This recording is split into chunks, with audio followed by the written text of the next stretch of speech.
et bienvenue dans ma chaîne Expérience Scientifique. Aujourd'hui nous allons faire un tour de magie.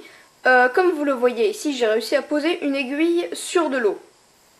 Ensuite, avec l'aide de mon cure-dent magique, parce que malheureusement ma baguette magique est tombée en panne, donc je prends un cure-dent, je vais toucher l'eau comme ceci.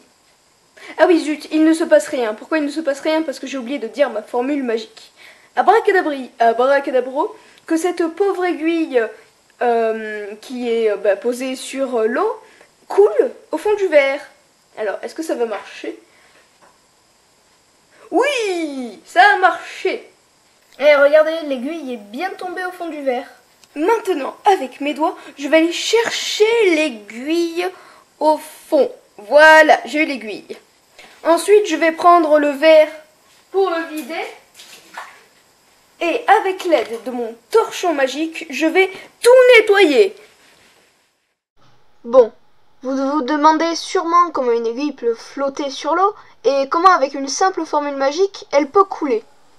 Oui, ça a marché.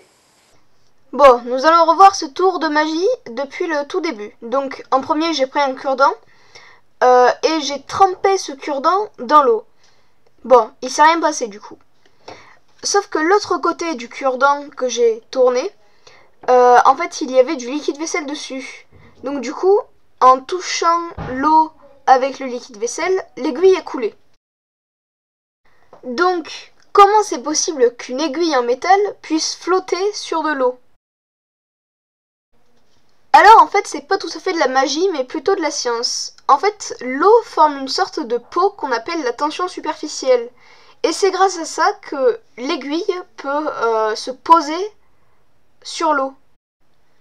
En fait, à la surface de l'eau, les molécules se lient entre elles et en fait ça forme comme un espèce de mur. Et donc ce mur, forcément, il est assez solide pour que des objets légers puissent se poser dessus. Comme par exemple les insectes qui marchent sur l'eau. Et quand on ajoute du liquide vaisselle sur cette tension superficielle, en fait le liquide vaisselle va séparer les molécules qui forment le mur et c'est pour ça que l'aiguille va couler parce que le mur va être beaucoup moins solide. Alors si vous voulez réaliser cette expérience, ça va être un peu compliqué au tout début de poser l'aiguille sur l'eau. Attention, ce n'est pas parce qu'un objet flotte sur l'eau que c'est toujours en lien avec la tension superficielle. Merci d'avoir regardé cette vidéo, n'hésitez pas à liker, vous abonner et partager, et à bientôt dans une prochaine vidéo.